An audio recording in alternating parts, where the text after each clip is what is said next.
High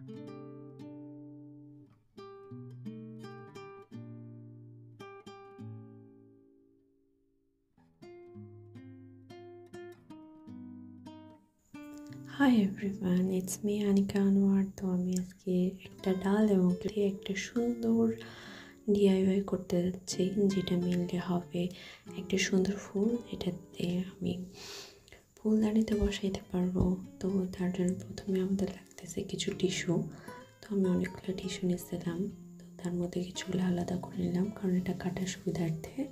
and আমি একটা একটা করে টিস্যু ইউজ করে সেটাতে ফুল বানাইতে যাচ্ছি না, কারণ যখন একটা একটা করে ইউজ করব তখন সেটা অনেক টাইম কনজিউমিং হবে। সেই কারণে আমি অনেকগুলো টিস্যু একসাথে নিয়ে এটা বানানোর চেষ্টা করতেছিলাম। তো ফুলের যে বেসিক ডিজাইন এবং এটাকে কীভাবে ফোল্ড করতে হবে সেটা আমি ভিডিওতে দেখাই দিছি।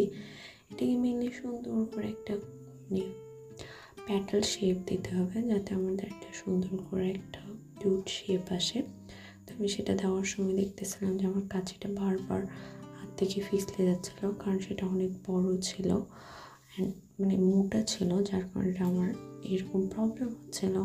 But still somehow I managed to do this and try to give it a cute look, and finally I did it. দেন আমি এটাকে সুন্দর করে খোলার চেষ্টা করতেছিলাম, কারণ যেহেতু আমার টিস্যুটা অনেক সফট ছিল সেই কারণে এটা বারবার লেগে যাচ্ছিলো। অ্যান্ড এটাকে ছিঁড়ে বের করতে যাই কখনো কখনো ছিঁড়ে যাচ্ছিলো, অ্যান্ড এটা খুবই অ্যানোয়িং অ্যান্ড ডিস্টার্বিং ছিল।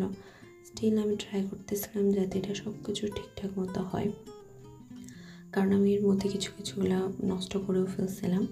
অ্যান্ড আমি এই পিঙ্ক কালারের মাঝে অন্য কোনো কালার দেওয়া ট্রাই করতেছিলাম, কারণ শুধু একটা কালারের আমার মনে হচ্ছিল যে ভালো লাগবে না। সেই কারণে আমি পানিতে সুন্দর করে ডিপ করার পর সেই জায়গায় অন্য কোনো কালার অ্যাড করার প্ল্যানিং করতেছিলাম। বাট সামহাও আমি কিছু করতে পারতেছিলাম যে কোনটা থেকে কী করবো, সেখানে অনেকক্ষণ আমি পজ দিয়েছিলাম। দেন আমি আবার যখন নতুন করে শুরু করি তখন আমার মনে হলো যে হয়তো আমি গ্রিন বা ওয়েলো কালার টাইপের কিছু দিতে পারি। দেন আমি ওয়েলো কালার নিয়ে আসলাম, যাতে আমি ওয়েলো কালারটা ট্রাই করতে পারি। দেন যখন আমি ওয়েলো কালার দেওয়া শুরু করলাম, তো সেই ওয়েলো কালারটা দেওয়ার সময় আমি দেখতেছিলাম যে সেটা কালারটা ভালো করে লাগতেছিল, বাট সেটা এতটাও সুন্দর দেখাচ্ছিল না।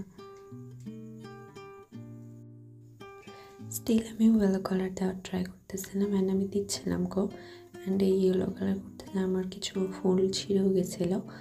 তাও দেখতেছিলাম যে আসলে ফাইনাল লুকটা কেমন আসে, কারণ আমার শুধুমাত্র একটা বেসিক কালার দিয়ে করতে আমার মনে হচ্ছিলো যে ভালো লাগবে না আমার কাছে, অ্যান্ড খুবই বাজে অবস্থা হতে পারে। অ্যান্ড এই যে একটা নমুনা যে আমি ছিঁড়ে ফেলছি আমার প্যাটেলগুলো, এরপরে আমি এটাকে সুন্দর করে কালার করে এটাকে সেট করার ট্রাই করতেছিলাম। তো কোথাও আমি দুইটা ফুল একসাথে নিয়ে ফুল বানানোর চেষ্টা করছিলাম, কোথাও আবার একটা ফুল। তো প্রথমে আমি এমনিতে ভিতরে ঢুকাই দিয়ে সেটাকে অ্যাডজাস্ট করার ট্রাই করতেছিলাম। দেন এটা খুবই বাজে অবস্থা হয়ে যাচ্ছিলো, কারণ সেটা বারবার ছিঁড়ে যাচ্ছিলো। দেন আমি একটা গ্লু দিয়ে সেটাকে অ্যাডজাস্ট করার ট্রাই করতেছিলাম।